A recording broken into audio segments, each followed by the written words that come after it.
Assalamualaikum warahmatullahi wabarakatuh. Waalaikumsalam warahmatullahi wabarakatuh. Sadaqallahul azim, sadaqallahul azim. Terima kasih kepada saudara Rika Al-Fakiyah telah menyambung bacaan ayat suci Al-Quran. Semoga yang membaca dan kita yang mendengarkan mendapatkan limpahan rahmat dari Allah Subhanahu wa Ta'ala. Amin. Acara selanjutnya adalah doa yang akan dipimpin oleh saudara Dana Diaksa. Kepada saudara kami persilakan.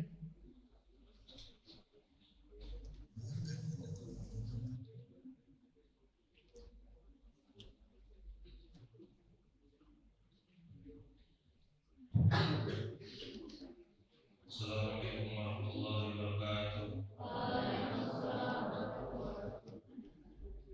Astagfirullahaladzim, astagfirullahaladzim, astagfirullahaladzim. Innallahirrahmanirrahim. A'udzu billahi minasyaitonir rajim. Bismillahirrahmanirrahim. Alhamdulillahirabbil alamin. Allahumma shalli ala sayyidina Muhammad wa ala ali sayyidina Muhammad. Allahumma ighfir lana dhunubana wa li walidina warhamhuma kama rabbayana shighara. Allahumma inna nas'aluka salamatan fid din wa afiyatan fil jasad wa ziyadatan fil ilmi wa barakatan fil rizqi wa tawbatan qabla al-maut wa rahmatan inda al-maut wa maghfiratan ba'da al-maut. Allahumma hawwil baina fi sakaratil maut wa najatan min nar wal afwa inda al-hisab. Rabbana la tuzigh qulubana ba'da idh hadaytana wa hab lana min ladunka rahmah innaka antal wahhab. Rabbana atina min ladunka rahmatan wa hayyi' lana min amrina rashada. Rabbana atina fid dunya hasanah wa fil akhirati hasanah wa qina adzabannar. Subhana rabbika rabbil izzati amma yasifun wa salamun alal mursalin walhamdulillahi rabbil alamin. Allahu minggu. Assalamualaikum warahmatullahi wabarakatuh.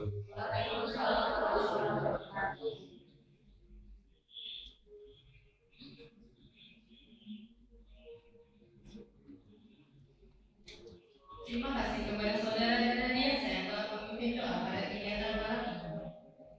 Acara selanjutnya adalah penyampaian materi yang akan disampaikan oleh Kepala Verifikasi Komandan Al-Quran Palembang, Ustaz Muhyiddin Susanto SPDI CIAP, dengan tema membentuk generasi robbani yang tangguh, berakhlak mulia dan berdaya saing. Kepada Ustaz kami persilakan.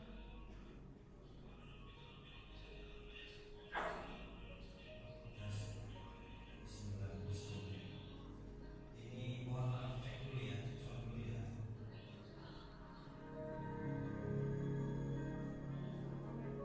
Bisa cek lampu sebentar Ustaz.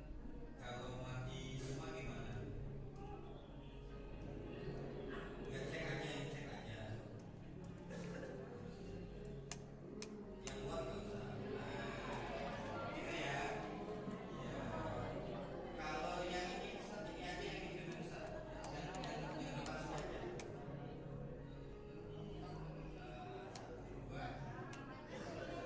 Iya, ini. Nah, ini ya. Gimana ini enaknya?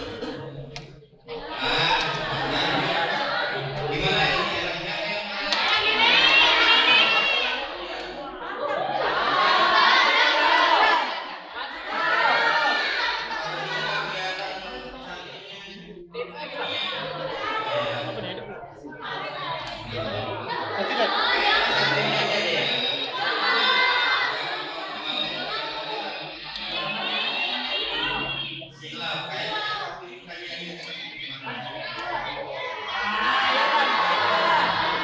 ini nanti sesi terakhir. Ayo bagian pelampunan ini.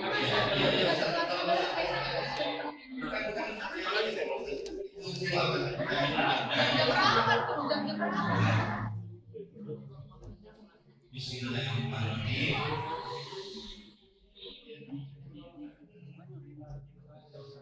Assalamualaikum warahmatullahi wabarakatuh. Waalaikumsalam warahmatullahi wabarakatuh. Alhamdulillah.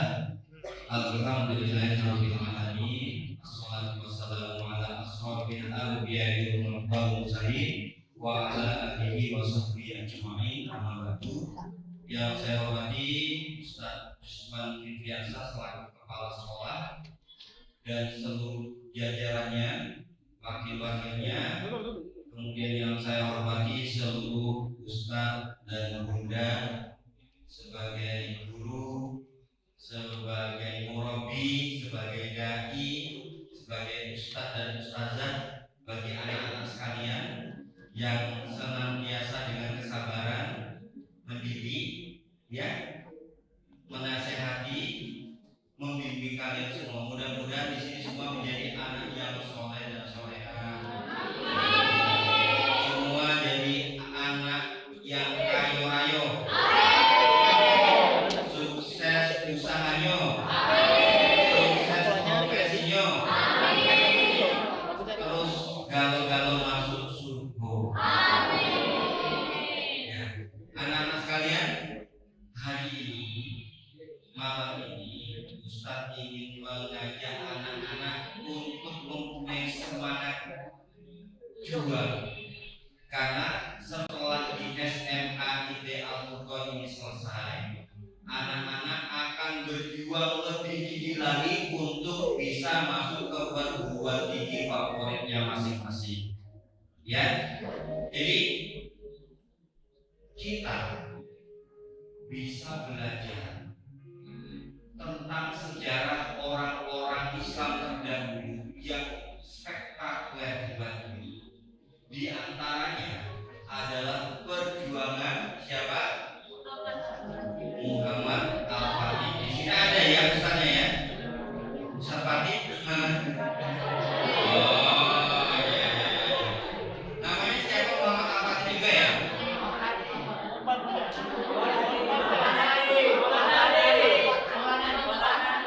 Iya. Ustaz cuma ini pengen bercerita tentang sosok pahlawan penakluk Konstantinopel. Kenapa Konstantinopel ini disebut dalam sejarah? Karena awalnya Konstantinopel ini pernah ditaklukkan oleh orang Islam, kemudian direbut oleh orang Kristen Ortodok ya namanya, terus kemudian dibebaskan kembali oleh sosok pemuda yang hebat, yang soleh, yang bernama Muhammad Al-Fatih. Di mana Konstantinopel? Jadi ini petanya supaya nanti ceritanya bisa terbayang ya. Ini namanya kota Konstantinopel. Konstantinopel ini selama 1250 tahun tidak pernah terkalahkan.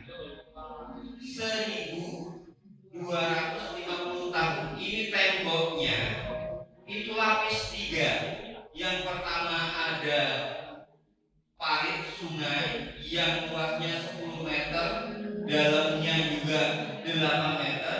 Kemudian ada tembok kedua, ada tembok ketiga. Ini ada Hagia Sophia. Tahu ya? Dulu gereja, sekarang dijadikan menjadi masjid. Ini namanya Masjid Hagia Sophia. Di mana? Nah, ini namanya Selat Tanduk Mas. Kenapa? Karena di sini dia ada menara, di sini ada menara.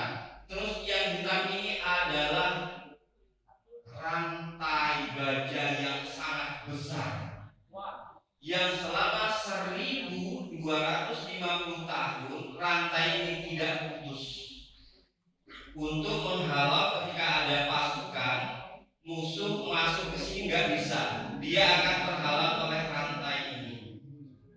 Terhalang oleh rantai, kalau mau dipaksa maka perahu atau kapal tersebut akan menabrak rantai dan pecah.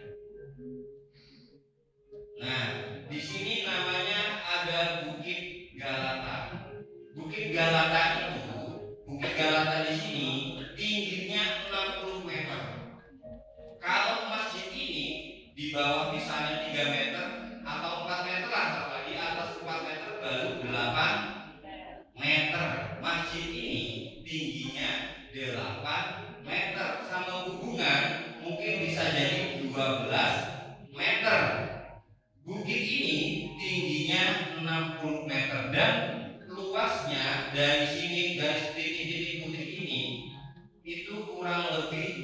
2 kilometer.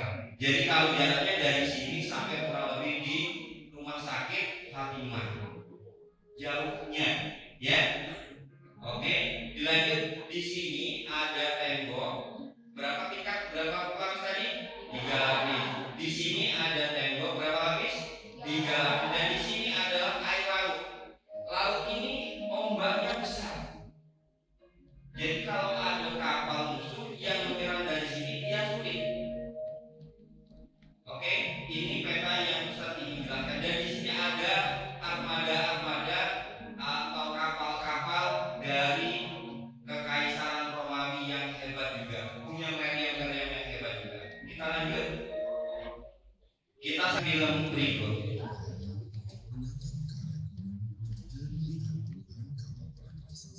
Sedang berlayar di atas hutan. Boleh dimatikan? Kedengarannya seperti burung atau sihir hitam, bukan? Inilah horor yang dirasakan Kekaisaran Romawi saat mereka menyadari bahwa tembok laut mereka yang tak tertembus kini justru terkepung dari belakang hanya dalam 1 malam. Dunia menyebutnya di luar nalar, fisika menyebutnya mustahil. Tapi bagi Muhammad Al-Fatih, ini adalah satu-satunya cara untuk membungkam kesombongan dunia.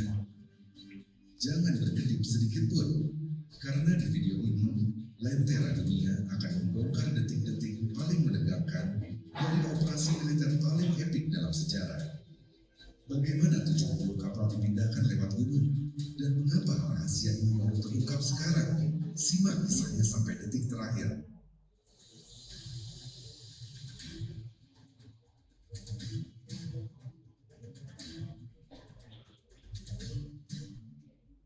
Konstantinopel berdiri kokoh sebagai kota yang paling sulit ditembus di seluruh dunia pada abad ke-15. Tembok Theodosius yang berlapis-lapis tampak seperti gunung batu yang tak tergoyahkan, sementara laut dijaga ketat oleh armada Romawi Timur yang sangat berpengalaman. Di Teluk Tanduk Emas, sebuah penghalang mematikan mengunci pergerakan armada Laut Utsmani. Rantai besi raksasa yang membentang di atas permukaan air telah menghancurkan banyak kapal yang mencoba mendekat, memaksa Sultan Muhammad Al-Fatih untuk berpikir melampaui logika militer. Sultan Muhammad Al-Fatih berdiri di atas Bukit Galata, menatap teluk yang terkunci dengan pandangan tajam penuh perhitungan. Di usianya yang baru 21 tahun, ia memikul beban sejarah besar untuk mewujudkan nubuat yang telah dinantikan berabad-abad. Para jenderal dan penasihat kerajaan berkumpul di dalam tenda utama dengan wajah yang dipenuhi kecemasan dan keputusasaan. Mereka melaporkan bahwa serangan frontal melalui laut telah gagal total, sementara tembok daratan masih terlalu kuat untuk diruntuhkan oleh meriam raksasa.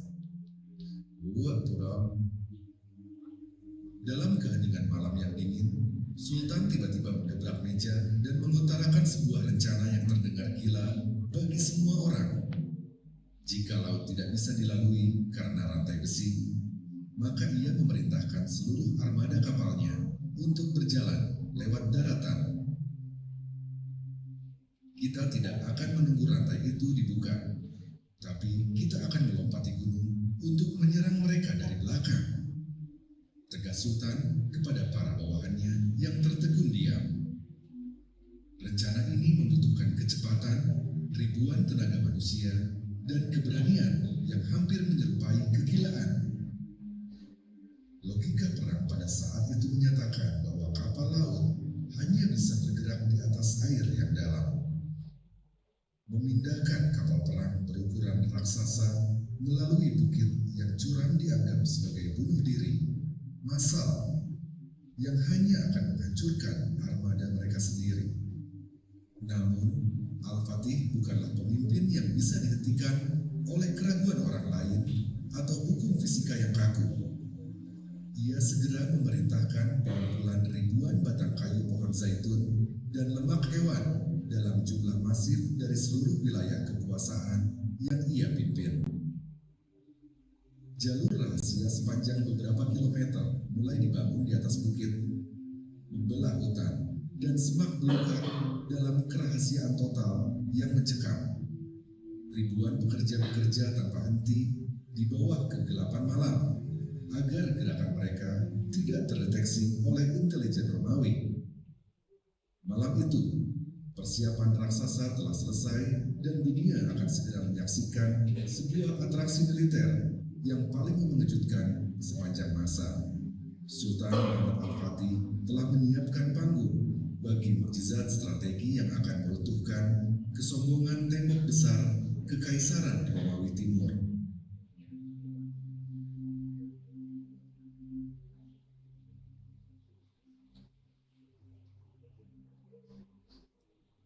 Tepat setelah sholat Isya, perintah rahasia akhirnya dikeluarkan di bawah kegelapan langit Galata yang tanpa bulan. Ribuan prajurit elit Janisari mulai dikerahkan untuk memegang tali-tali raksasa yang terhubung langsung pada lambung kapal kayu yang sangat berat dan besar. Suara derit kayu yang bergesekan dengan kayu lainnya mulai memecah keheningan malam, menciptakan suasana mencekam yang merambat hingga ke tulang. Kapal-kapal seberat ratusan ton itu perlahan-lahan mulai ditarik dari air menuju daratan yang sudah dilapisi lemak hewan yang sangat licin.